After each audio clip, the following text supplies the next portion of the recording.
विशालकाय हाथी को भी पानी डुबो देता है, पानी डुबा देता है। पर मेरी दिल्ली की जीजियों, ईमानदारी से बोलो, एक मछली को क्या पानी डुबाता है?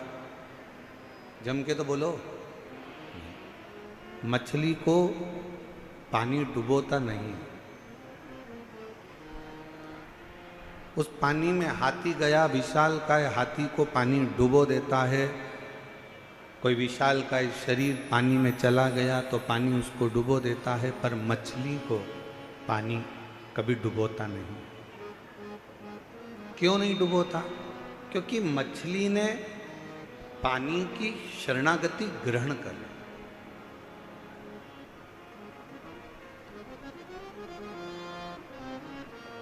मछली ने पानी की शरणागति को ग्रहण कर ली, और मछली ने अगर पानी की शरणागति ग्रहण कर ली तो फिर पानी मछली को डुबोता नहीं है। उसी तरह शिव महापुराण की कथा कहती है, ये मानव शरीर में, दिल में, हृदय में, मन में अगर आपने शंकर भगवान की शरणागति ग्रहण कर ली है तो इस संसार सागर में कोई आपको डुबो सकता नहीं है, किसी की सामर्थ्यता नहीं।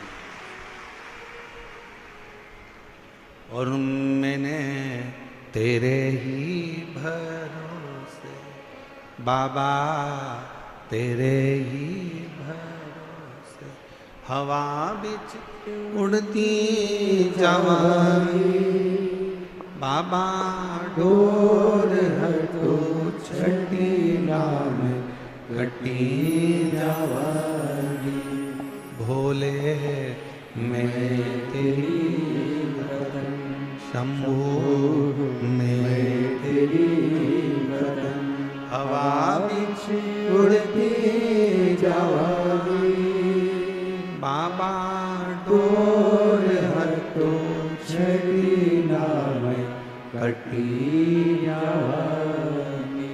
आप शरणागति किसकी ले रहे हैं? आप किसकी शरण में जा रहे हो? किसकी शरणागति में बैठ रहे हो? किसकी शरणागति ग्रहण कर रहे हो? किस शरणागति में आप पड़े हुए हो? ये आपके ऊपर निर्भर करता है, ये आपके ऊपर बात है। हाथी ने पानी की शरणागति नहीं ली, बस पानी ने हाथी को डुबो दिया। कोई जीव जंतु गया, पानी ने उसको डुबो दिया। पर मछली पानी की शरणागति में रहती है तो पानी मछली को डूबने नहीं देता। उसी तरह जो एक बार एक लोटा जल लेकर, अपने घर का जल भरकर, अपने घर का पात्र लेकर, अपने घर का जल लेकर जब शंकर जी के मंदिर तक कोई जाता है और शिव की शरणागति ग्रहण कर लेता है, शंकर भी उसे भव सागर में, संसार सागर में डूबने नहीं देता, डूबने नहीं देता।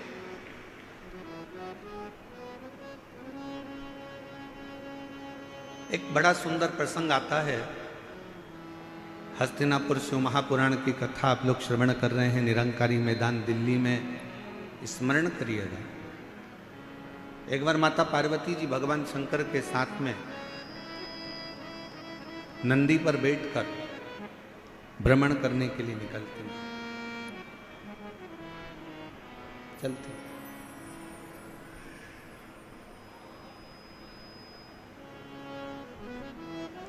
आज माता पार्वती जी की चित्तवृत्ति में थोड़ा सा मन में उमंग उत्पन्न हो गया था, तो कुछ गुनगुना रही थी।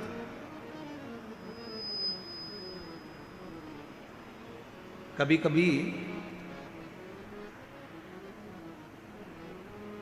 पत्नियां बैठकर कहीं बैठी हुई हैं, उनका मन अगर अच्छा है, हृदय अगर अच्छा है और मन अगर आनंद में है तो वो भी थोड़ा थोड़ा गुनगुना लेते।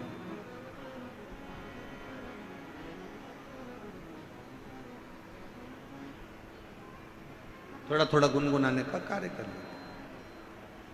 अब पार्वती जी के मन में थोड़ा सा कुछ आनंद की अनुभूति हुई होगी और माँ जगत जननी जगदम्बा माता पार्वती थोड़ा थोड़ा गुनगुनाते हुए शिव जी के साथ नंदी पर बैठकर जा रही है। कितना सुंदर भाव कहा गया कि एक पत्नी का पति के प्रति और पति का पत्नी के प्रति एक कर्तव्य सबसे बड़ा ये है कि कभी भी अपनी पत्नी को कहीं लेकर जाओ या पत्नी अपने पति के साथ कहीं पर जाए तो दोनों का तालमेल ऐसा होना चाहिए कि दोनों के चेहरे पर एक स्माइल, एक प्रसन्नता, एक आनंदता दोनों के मुख पर होना चाहिए।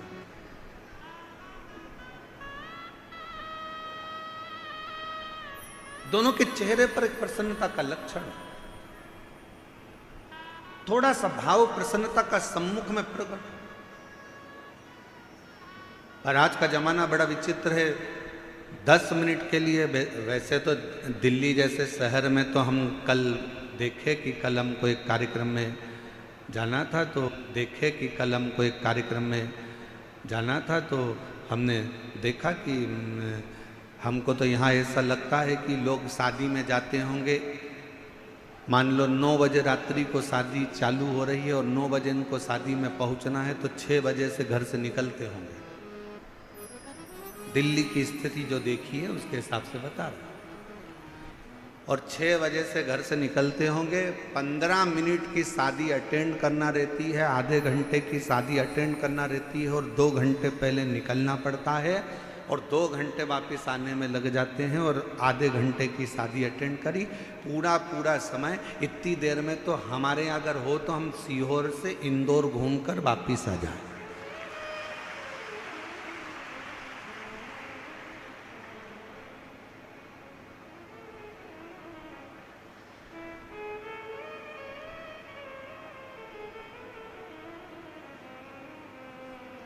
और हमको तो ऐसा लगता है कि कई माताएं ऐसी बैठी होंगी, मेरी जीजियां, मेरे जीजा ऐसे बैठे होंगे जो अगर गाड़ी में चलते भी होंगे तो अपनी रोटी की थाली, प्लेट, कटोरी, चम्मच और टिफिन सब साथ में रख लेते होंगे, क्योंकि उनको मालूम है कि 2-4 घंटे की छुट्टी, कहीं फंस गए तो ठीक है, पाया आगे बढ़ते जाए।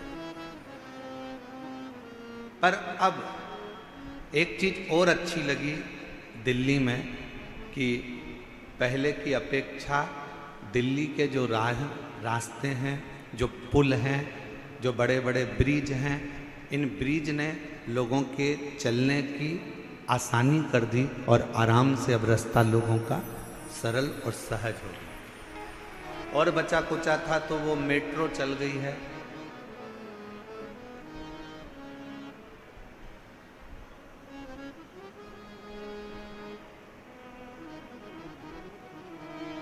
अच्छा, मेट्रो भी अपने को सिखाती है, नीचे चलती नहीं, ऊपर चलती है।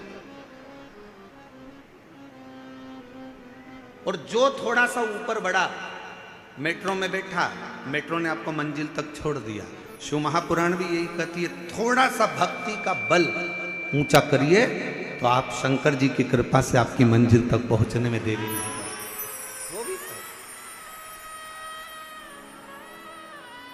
वो भी कर।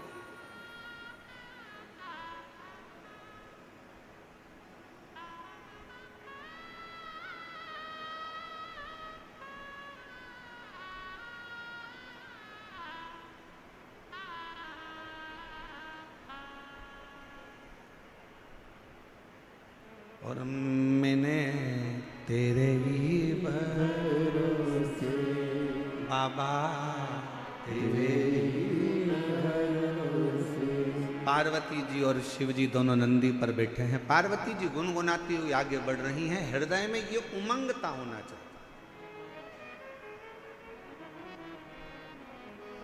हृदय में ये उत्साह होना चाहिए, हृदय में ये आनंद होना चाहिए। और पार्वती जी गुनगुनाती हुई जा रही थी। आज माँ पार्वती जी ने देखा कि पूरा वीरान पड़ा हुआ है और एकांत तो कोई स्थल मिल गया। पार्वती जी ने शिव जी के हाथ जोड़े और शंकर जी को प्रणाम कर कर पार्वती जी ने उस स्थान पर रोक दिया। बाबा थोड़ा नंदी को कहो ना रुकेगा, थोड़ा नंदी को बोलिए रुक जाए। नंदी को रोका।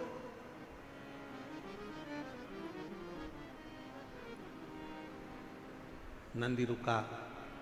बाबा नंदी पे से नीचे उतरे एक बट वृक्ष की छांव है, बड़का पेड़। उस बट वृक्ष की छांव में मेरे भगवान शंकर नंदी से उतर कर बैठ गए। मां जगत जननी जगदम्बा उनके चरणों में जाकर बैठ गई। मेरी पार्वती मां उनके चरणों में बैठ गई।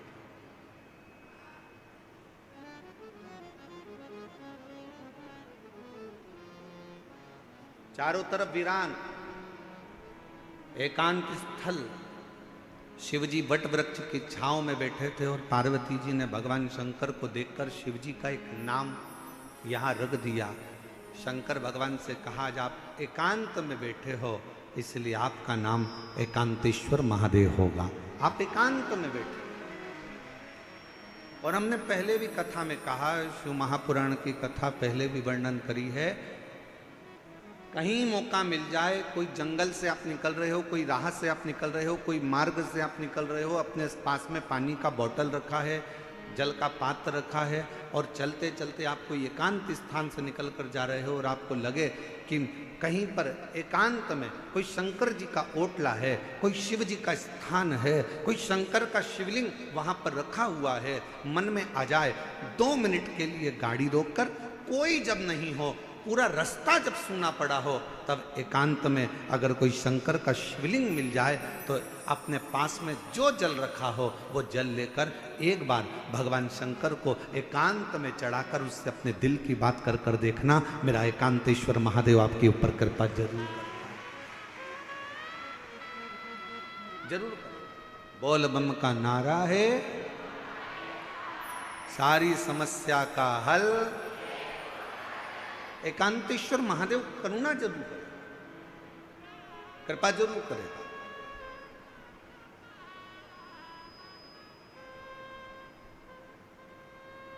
शिव जी के चरणों में पार्वती मां बैठ गई।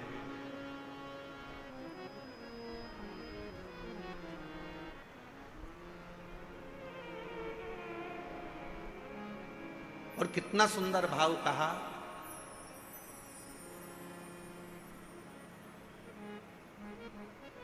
सफर का आनंद बड़ी गाड़ी में मिलता है क्या? जम के बोलो जरा। कहीं जा रहे हो,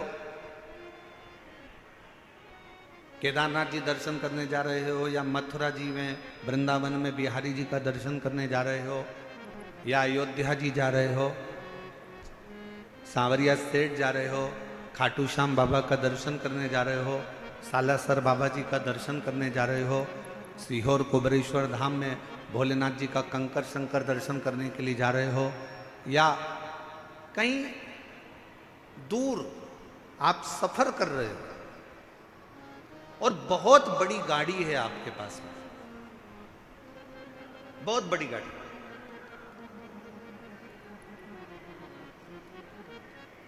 अब इतनी बड़ी गाड़ी में बैठकर आप सफर कर रहे हो, ईमानदारी से बोलना, क्या आनंद बड़ी गाड़ी में मिलता है? करोड़ों की गाड़ी है, 1 करोड़ की, 1.25 करोड़ की, 1.5 करोड़ की, 2 करोड़ की गाड़ी है, क्या आनंद उस 2 करोड़ की गाड़ी में मिलता है? शिव महापुराण की कथा कहती है, शंकर भगवान के पास में कोई पुष्पक विमान नहीं था, शंकर भगवान के पास में कोई ऐसा वाहन नहीं था, शंकर भगवान के पास में तो केवल एक बूढ़ा नंदी था। शिव महापुराण की कथा कहती है, आपके पास में बहुत बड़ी गाड़ी है, आपके पास में करोड़ों की गाड़ी है। शिव पुराण की कथा कहती है, क्या उसमें आनंद मिलता है? शिव कथा कहती है, बड़ी गाड़ी में आनंद नहीं मिलता, बड़े पैसे की गाड़ी में आनंद नहीं मिलता, जो आनंद किसी बड़े दिल वाले के साथ सफर करा जाता है तो आनंद प्राप्त होता है।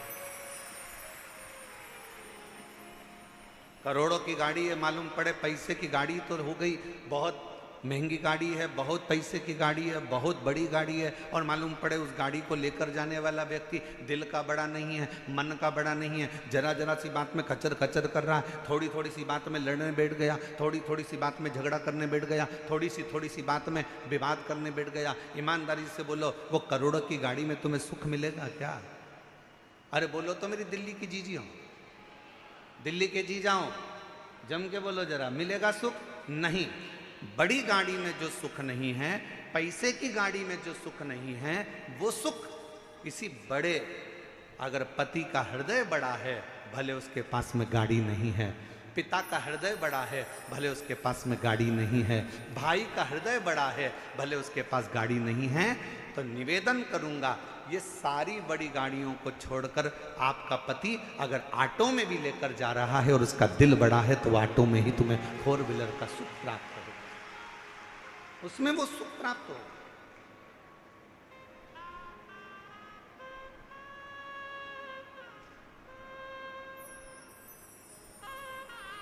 अब तुमने ढूंढी तो बड़ी गाड़ी, ले भी ली बड़ी गाड़ी, और मालूम पड़े वो आनंद ही नहीं आ रहा, क्योंकि जरा जरा सी बात में झगड़ा हो रहा है, जरा जरा सी बात में विवाद हो रहा है, जरा जरा सी बात में कोई ना कोई बात खराब हो रही है, तो सफर का क्या आनंद हो।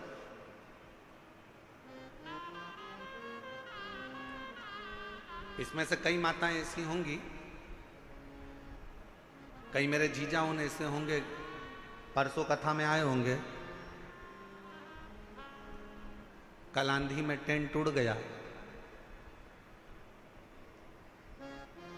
प्रशासन ने भी बड़ी मुस्तैदी से और कार्यकर्ताओं ने भी बड़ी मुस्तैदी से सब कार्य पुनः व्यवस्थित करा। अब इसमें से कई भाई ऐसे होंगे, कई बहन ऐसी होगी, एक कह रही होगी अब कथा तो कल शाम को चालू होगी, महाराज जी बोले 6 बजे से 9 बजे तक, चल अपन तो चल। अरे दूसरी बोली बैठ तो अब यार, बेचारा बैठ बैठ। फिर तीसरी ने कहा अरे वह भोजन का जो पंडाल था वो भी उड़ गया, खाना कौन देगा, भोजन कौन देगा। दूसरी बोली चिंता मत कर, बैठ तो बैठ भी बैठ, हम तो बाबा के भरोसे चलते हैं, हम तो बाबा के भरोसे चलते हैं,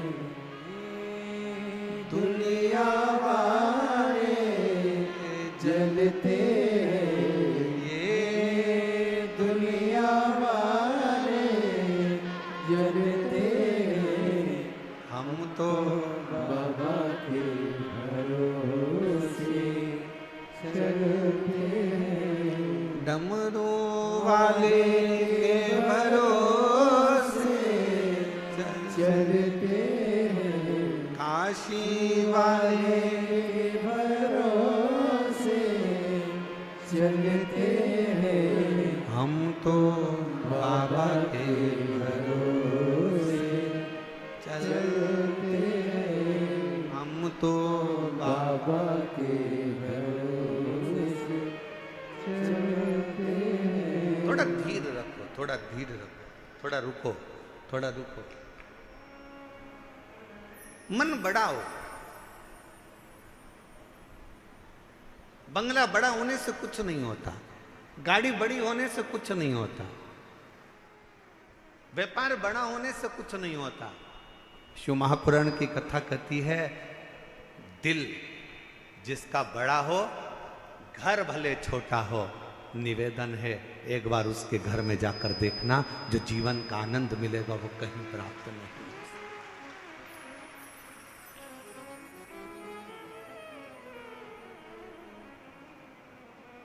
और आज एक बात और कहना चाहेंगे, दिल्ली की इस पवित्र हस्तिनापुर शिव महापुराण की कथा में कोई आपसे कहे कि मेरी पहचान उससे है,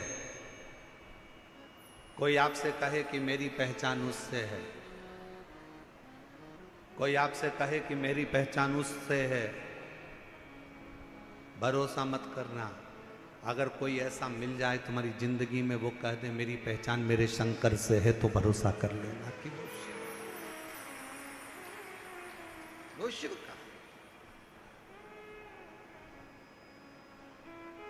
एकांत में बैठी है मां पार्वती मैया ने भगवान शिव जी से विनय करा, निवेदन करा, प्रार्थना करी, विनय करा। और एक प्रश्न माता पार्वती जी ने भगवान शिव जी से पूछ लिया, एक प्रश्न। आज पार्वती जी ने भगवान शंकर से प्रश्न पूछा कि भोले बाबा ये बताओ,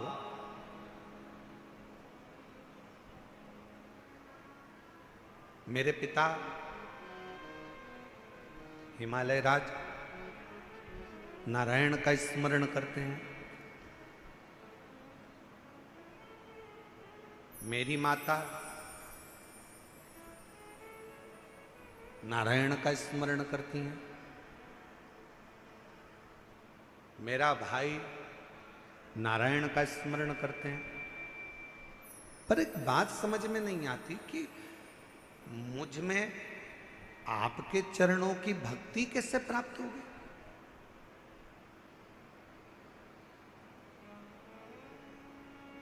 मेरा पूरा घर नारायण का भगत है, मेरा पूरा परिवार नारायण का भगत है, पर मेरे दिल में शिव के प्रति भक्ति कैसे जागृत हो, शंकर जी के प्रति विश्वास कैसे जागृत हो, शिव जी के प्रति भरोसा कैसे जागृत हो, मुझे यह समझ में नहीं आता। ये कैसे हो सकता है?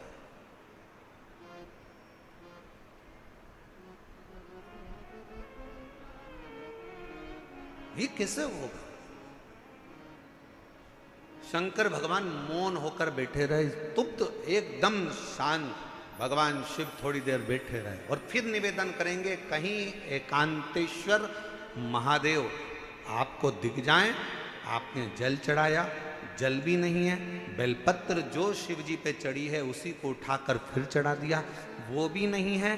तो एकांतेश्वर महादेव को देखकर अगर आप एकांत में 2 क्षण शिव जी के साक्षी में, शंकर भगवान के सम्मुख में अगर बैठ गए और अपने दिल की बात, श्री शिवाय नमस्तु, श्री शिवाय नमस्तु, श्री शिवाय नमस्तु, श्री शिवाय नमस्तु। एकांत में बैठकर अगर आपने भगवान शंकर के मूल मंत्र का जाप कर कर अगर अपने दिल की बात भगवान देवाधिदेव महादेव से अगर कह दी, तो निश्चित है कि मेरा शिव आपके हृदय की बात को स्वीकार कर कर आपकी झोली खुशियों से जरूर भर देगा। एकांतेश्वर महादेव। कौन से महादेव? जम के बोलो जरा। एकांतेश्वर महादेव, जो एकांत में,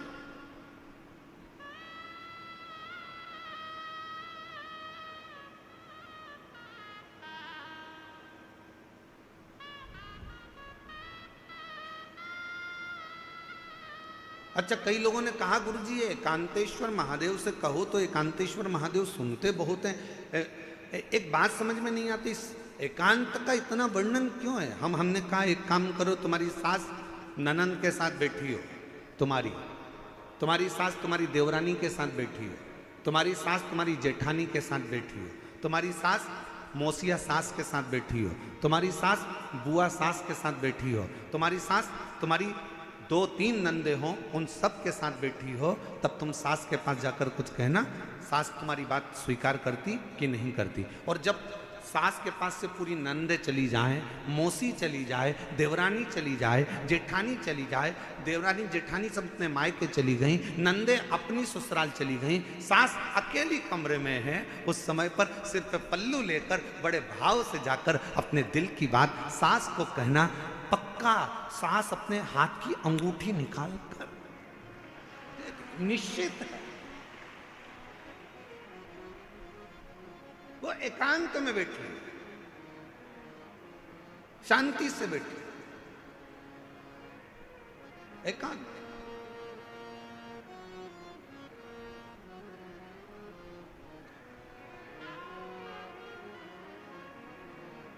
कभी एकांत में बैठे भगवान शिव जी से प्रार्थना करिए, जैसे पार्वती जी कर रही है। पार्वती जी ने कहा मुझे समझ में नहीं आया, मेरे पिताजी नारायण के भगत हैं, मेरी माता नारायण की भक्ति करती हैं, मेरा भाई नारायण की भक्ति करता है, पर मुझ में ये शिव तत्व, ये भगवान शंकर के प्रति अविरल भक्ति, मेरे को भगवान शंकर के प्रति विश्वास, मेरे मन में ये शिव जी के प्रति भरोसा कैसे जागृत हो गया? कैसे? जरा आप भी विचार करिएगा।